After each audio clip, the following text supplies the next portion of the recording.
Hi friends, मी संजना। आज तुम्हाला शेवट्याचं आंबट तिखट करून दाखवणार आहे गोवन स्टाईल मध्ये। त्यासाठी 2 शेवटे इथे क्लीन करून त्याला मॅरिनेट करून घेतलेला आहे सॉल्ट लावून। त्यानंतर 1 कांदा बारीक चिरलेला, 1 टोमॅटो बारीक चिरलेला, कोकोनट ऑइल, त्यानंतर मसाल्यांमध्ये साधा लाल तिखट, हळद, मीठ, जिरं, साखर, 4 ते 5 लसणीच्या पाकळ्या आणि आल्याचा तुकडा, चिंच, कोकम आणि उभा चिरलेला हाफ कांदा हा वाटण्यासाठी लागणार आहे। त्यानंतर हाफ इंच दालचिनीचा तुकडा, 10-12 मिरीचे दाणे घेतलेत आणि 5 लवंग। तर आपण आधी वाटण मसाला रेडी करूया। इथे एक मिक्सरच्या भांड्यामध्ये मी 4 टीस्पून तिखट घेते। हे तुम्ही आवडीप्रमाणे कमी जास्त करू शकता, कारण का तुम्हाला किती तिखट हवे त्यावर डिपेंड आहे। त्यानंतर पाव टीस्पून हळद, पाव टीस्पून जिरं, हा हाफ उभा चिरलेला कांदा, 5 लसणीच्या पाकळ्या आणि आल्याचा तुकडा, चिंच, इथे 10-12 मिरीचे दाणे घेतलेत, 5 लवंगा आणि हाफ इंच दालचीन तुकडा। आता यात थोडं पाणी घालून मी हा मसाला वाटून घेते। तर आपला वाटण मसाला रेडी झालेला आहे, अगदी फाईन पेस्ट करून घेतलेली आहे मी। तर आता आपण पुढची तयारी करूया। तर इथे मी पॅन तापत ठेवलंय एक, आता त्यामध्ये 3 टीस्पून कोकोनट ऑइल।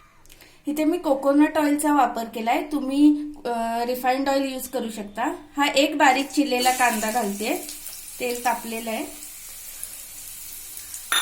थोडा परतून घेऊया। कांदा मी परतून घेतलेला आहे। आता 1 टोमॅटो बारीक चिरलेला, हा 1 टोमॅटो आहे, हा पण व्यवस्थित परतून घेऊया। तर आता मी फ्लेम लो केलेली आहे आणि कांदा टोमॅटो मऊ होईपर्यंत शिजू देऊया झाकण ठेवून। तर आपण ओपन करून बघूया, कांदा टोमॅटो आपला छान शिजलेला आहे। त्यात आपण आता ही वाटलेली पेस्ट घालायची आहे, पूर्ण व्यवस्थित मिक्स करून घेऊया। आता हे मिक्सरच्या भांड्यामध्ये थोडं पाणी घालून आपण घेऊया। आपल्याला किती पातळ हवंय तेवढं आपण करू शकतो, पण हे थोडंसं थिक ठेवायचं आहे। आता ह्यात आपण चवीपुरतं मीठ घालूया, सॉल्ट। आपण फिशला मॅरिनेट केलेलं आहे थोडं सॉल्ट लावून, त्यामुळे बघून घालायचं। हाफ टीस्पून शुगर मिक्स करून एक उकळी आणू देऊया।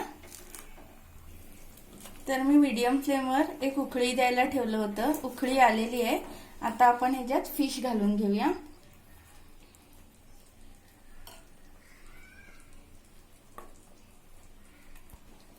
फिश घातलेला आहे मी आता, आणि मी 4-5 कोकम घालणार आहे। आपण इथे आंबट तिख म्हटलंय, तर जास्त आंबट हवं असेल तर तुम्ही एक्स्ट्रा असं कोकम वरून घालू शकता। आता मीडियम फ्लेमवर आपण फिश शिजू देऊया। झाकण ठेवून एक 2-3 मिनिटं वाफ देऊया, म्हणजे फिश चांगला शिजेल। तर आपण 3 ते 4 मिनिटं झालेली आहेत, ओपन करून बघूया। आपला फिश छान शिजलेला आहे आणि छान उकळी आलेली आहे, हे बघा। आता मी फ्लेम ऑफ करते आणि तुम्हाला सर्व करून दाखवते।